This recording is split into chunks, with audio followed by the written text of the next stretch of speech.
मुख्यमंत्री योगी आदित्यनाथ ने राजधानी लखनऊ में स्वामी विवेकानंद की जयंती पर स्टार्टअप इनक्यूबेटर्स को प्रोत्साहन राशि और युवाओं को टैबलेट वितरण किया।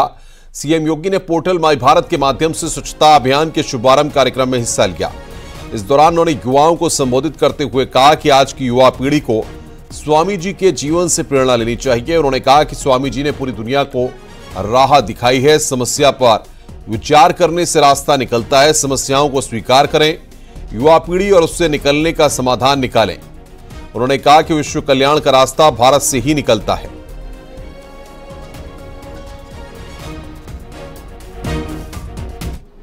हमें सब्स्टिट्यूट देना पड़ेगा और ये चीजें अगर आप इसमें बड़ी भूमिका का निर्वहन कर पाएंगे। आत्मनिर्भरता के लक्ष्य को प्राप्त करने के लिए टेक्निकल इंस्टीट्यूशन और हायर एजुकेशन से जुड़े हुए हमारे इंस्टीट्यूशन थोड़ा भी अपने आप को तैयार कर लेंगे, एक बड़ी भूमिका का निर्वहन उसमें इसके माध्यम से हो सकता है। दूसरा कार्य जो दूसरा प्रधानमंत्री जी ने कहा, गुलामी के अंशों को सर्वथा समाप्त करना। हमारे मन में आज भी एक इस बात का भूत सवार रहता है, साहब हम तो बहुत दीनहीन हैं, हम कुछ नहीं कर सकते हैं। जब पहले ही हमने शुरुआती यहीं से की है, आगे बढ़ेंगे कैसे? कभी आगे नहीं बढ़ सकते।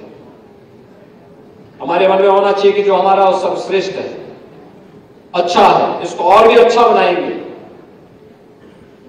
दुनिया हमसे सीखती है। उधर पीएम मोदी ने नासिक में 27वें राष्ट्रीय युवा महोत्सव कार्यक्रम का उद्घाटन किया। पीएम मोदी ने इस दौरान युवाओं को शुभकामनाएं दी और कहा कि महाराष्ट्र की धरती वीरों की तपोभूमि है, यहां शिवाजी जैसे वीरों ने जन्म लिया। वहीं उन्होंने कहा कि प्रभु श्री राम ने भी इस धरती पर काफी वक्त बिताया था।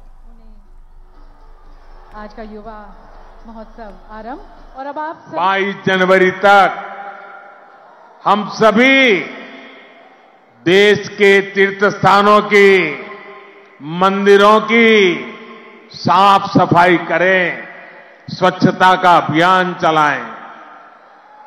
आज मुझे कालाराम मंदिर में दर्शन करने का, मंदिर परिसर में सफाई करने का सौभाग्य मिला है। मैं देशवासियों से फिर अपना आग्रह दोहराऊंगा कि राम मंदिर में प्राण प्रतिष्ठा के पावन अवसर के निमित्त देश के सभी मंदिरों में, सभी तीर्थ क्षेत्रों में स्वच्छता अभियान चलाएं। दिल्ली से बड़ी खबर आ रही है। 16 जनवरी को बीजेपी क्लस्टर प्रभारियों की बैठक, बीजेपी अध्यक्ष जेपी नड्डा की अध्यक्षता में बैठक होगी। बैठक में सभी महामंत्री और क्लस्टर प्रभारी शामिल होंगे। लोकसभा चुनाव के हिसाब से बनाए गए क्लस्टर प्रभारी, नए क्लस्टर प्रभारियों की पहली बैठक 16 जनवरी को होगी। बीजेपी मुख्यालय में यह बैठक होगी, विस्तार में होगी। लोकसभा चुनाव को लेकर बैठक, उत्तर प्रदेश की 80 लोकसभाओं को 20 क्लस्टर में विभाजित किया गया है। 5 क्लस्टर हारी हुई सीटों के हैं, 15 क्लस्टर जीती हुई सीटों के बनाए गए हैं। यूपी सरकार के मंत्रियों और पार्टी के नेताओं को क्लस्टर प्रभारी बनाया गया है।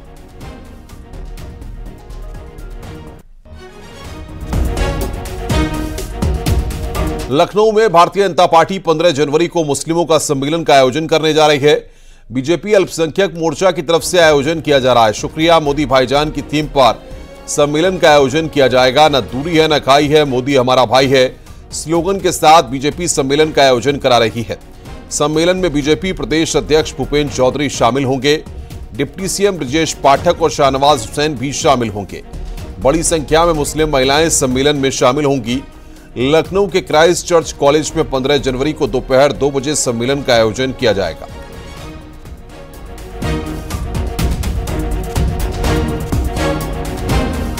उधर मिशन 2024 में जीत के लिए बीजेपी युवाओं और महिलाओं पर बड़ा दांव लगा सकती है। दावा तो यह भी है कि पार्टी 70 साल से ऊपर वाले नेताओं को बाहर रखने की तैयारी में है। अगर ऐसा होता है तो कई बड़े बड़े नेता 24 की दौड़ में बाहर हो जाएंगे। हालांकि इस फॉर्मूले में भी परफॉर्मेंस वाला टर्म एंड कंडीशन लागू होता है।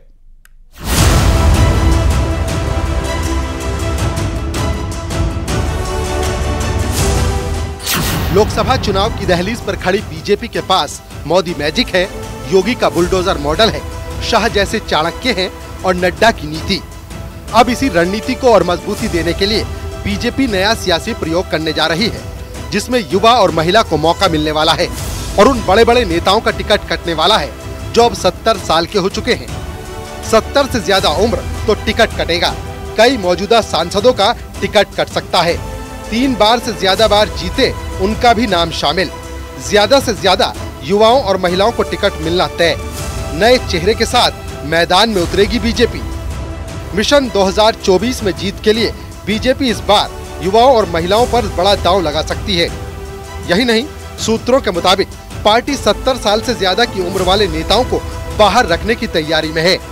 अगर ऐसा होता है तो बड़े बड़े नाम 24 की रेस से बाहर हो सकते हैं। इतना ही नहीं, बीजेपी लोकसभा चुनाव में इस बार पहले के मुकाबले ज्यादा सीटों पर लड़ने की तैयारी में है। बीजेपी इस बार 70 वर्ष से ज्यादा और 3 बार से ज्यादा जीत चुके सांसदों को टिकट न देने का मन बना चुकी है। बीजेपी की कोशिश इस बार नए चेहरों पर दांव लगाने की है। गौरतलब है कि प्रधानमंत्री नरेंद्र मोदी ने पार्टी को 50% से ज्यादा वोट लाने का लक्ष्य पहले ही दे चुके हैं।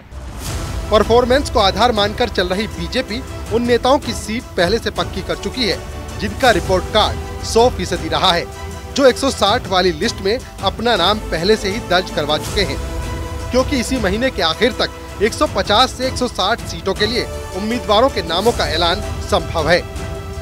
436 से ज्यादा सीटों पर चुनाव लड़ने की तैयारी। 160 सीटों पर जल्द उम्मीदवारों की होगी घोषणा। कमजोर सीट पर बीजेपी का खास फोकस रहेगा। जहां पिछले चुनाव में हार, वहां पहले उम्मीदवार। बीजेपी इतिहास में पहली बार सबसे ज्यादा सीटों पर चुनाव लड़ने जा रही है। पिछले लोकसभा चुनाव में बीजेपी 543 में 463 सीटों पर चुनाव लड़ी थी, जिसमें बीजेपी को 303 सीटों पर जीत मिली थी। बीजेपी इस बार 2019 की 303 लोकसभा सीटों से ज्यादा जीतने का लक्ष्य लेकर चल रही है। इसके लिए पार्टी ज्यादा से ज्यादा सीटों पर चुनाव लड़ने की रणनीति बना रही है। बीजेपी वैसी सीटों पर इस बार खास ध्यान दे रही है जो वो कभी जीत नहीं पाई है, जिसका लाभ विधानसभा चुनाव में मिल चुका है। ऐसे में पार्टी इसे लोकसभा में भी दोहराना चाहती है और नए फॉर्मूले में महिला और युवाओं को ज्यादा से ज्यादा मौका देना चाहती है। Bureau report, news 18।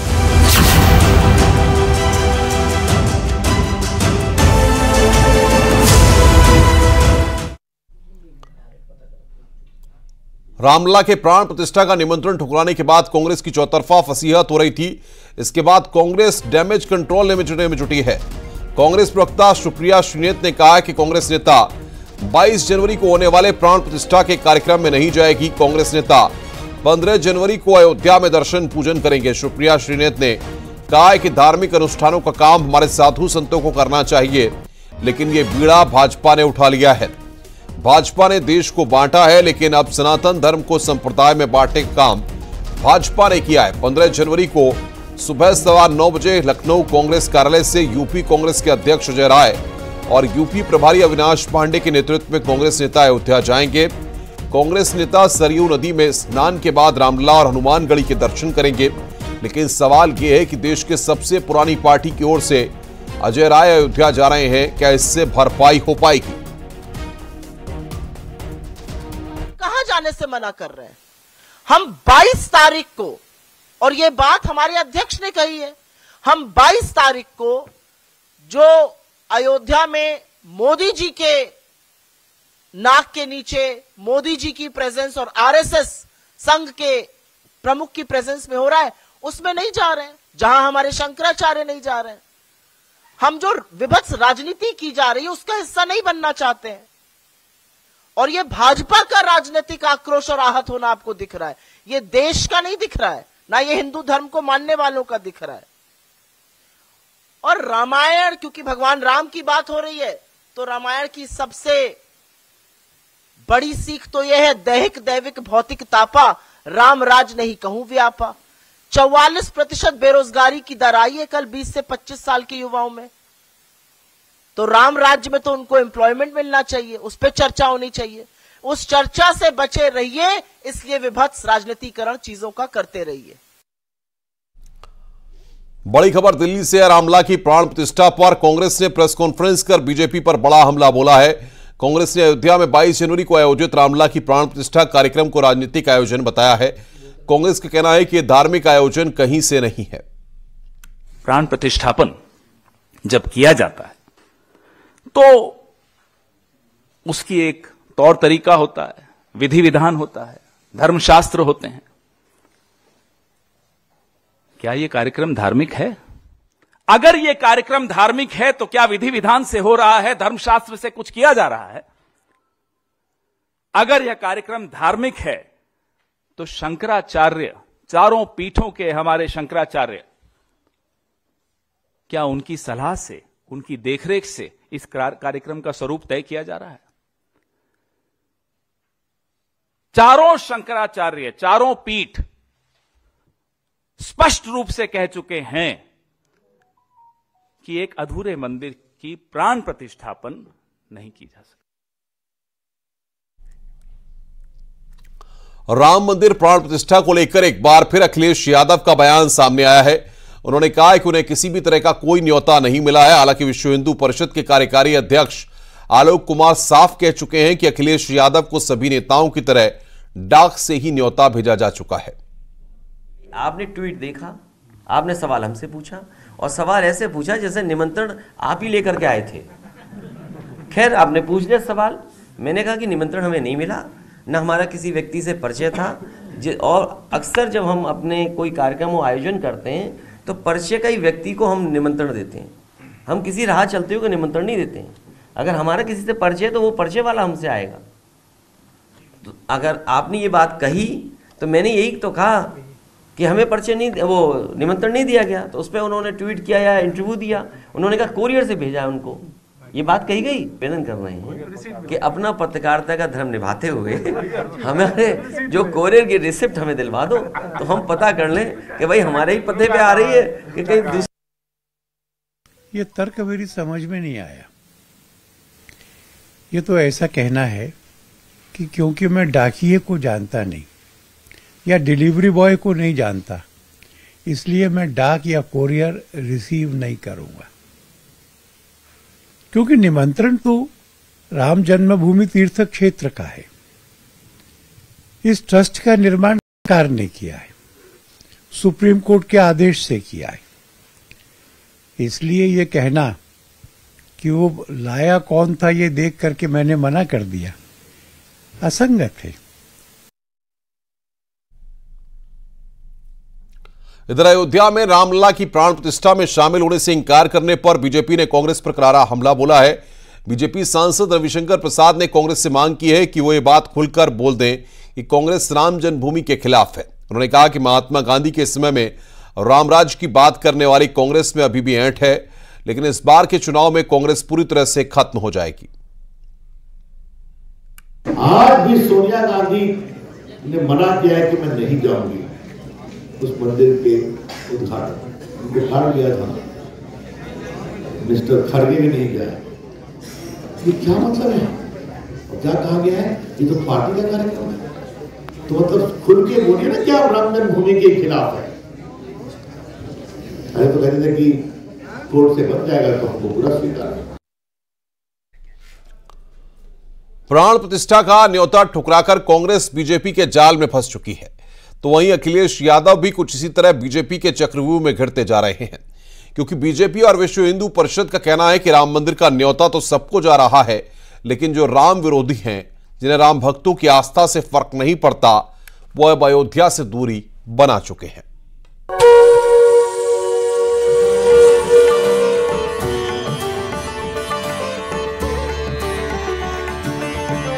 अलौकिक अविस्मरणीय अयोध्या धाम में धर्म और सनातनियों की आस्था का प्रवाह हो रहा है। राम को मानने वाले 100 करोड़ हिंदुओं के दिलो दिमाग में सिर्फ प्रभु का धुन सवार है।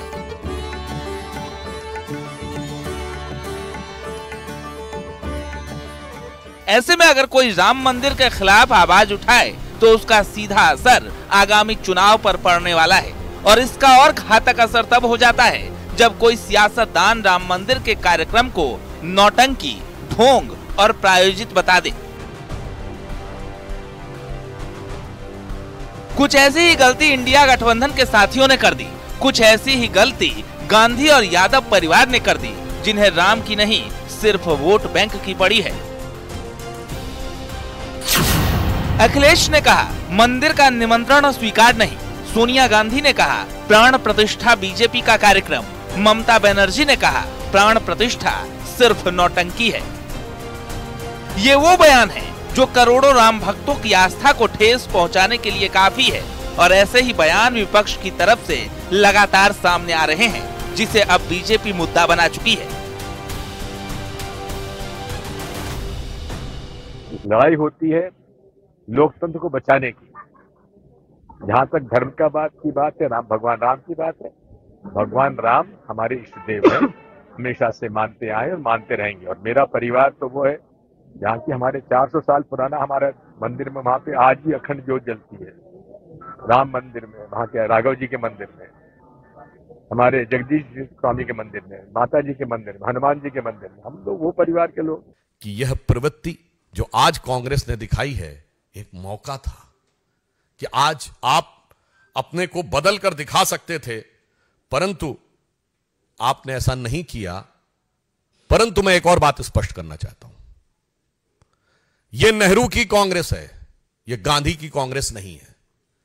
क्योंकि महात्मा गांधी का तो राजनीतिक दर्शन था राम राज्य। महात्मा गांधी का नित्य का भजन था रघुपति राघव राजा राम।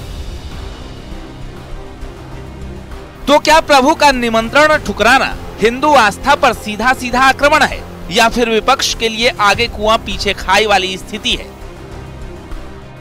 क्योंकि जिस तरह बीजेपी राम मंदिर के नाम सियासी प्रयोग कर रही है, उसका असर विपक्ष की रणनीति पर पड़ने लगा है, और एक बार फिर इंडिया गठबंधन बीजेपी के बुने जाल में फंसती जा रही है, जैसा कि अखिलेश के बयान से साफ हो जाता है।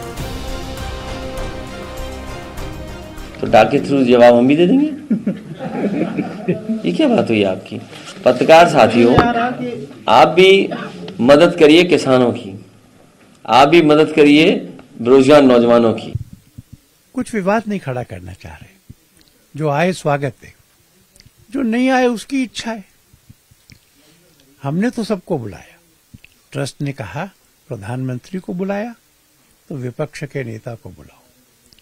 किसी एक पॉलिटिकल पार्टी नहीं, सब पॉलिटिकल पार्टीज, बीजेपी इंक्लूडेड, उनके अध्यक्षों को बुलाओ। इसलिए हम तो राजनीति नहीं करना चाह रहे। हम तो चाह रहे हैं कि पूरा समाज आए, समाज के सब प्रमुख लोग आए, सब राजनीतिक दलों के अध्यक्ष आए। अयोध्या नहीं जाने के तर्क में सिर्फ इतना ही फर्क है कि विपक्षी नेता भी मान चुके हैं कि राम सिर्फ मोदी योगी के हैं। ऐसे में राम मंदिर से अलग कोई नया रास्ता ढूंढा जाए, जिससे देश की जनता का ध्यान मंदिर से हटाया जाए। लेकिन अभी तक विपक्ष किसी निष्कर्ष पर नहीं पहुंच पाया। Bureau report, news 18।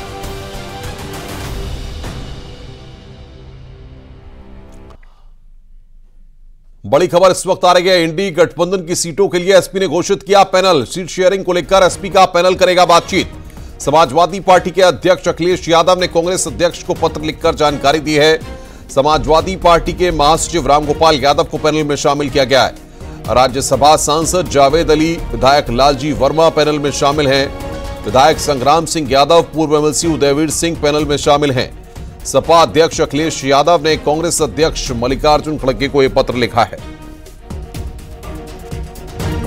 अब पैनल ही सीट शेयरिंग पर बातचीत करेगा।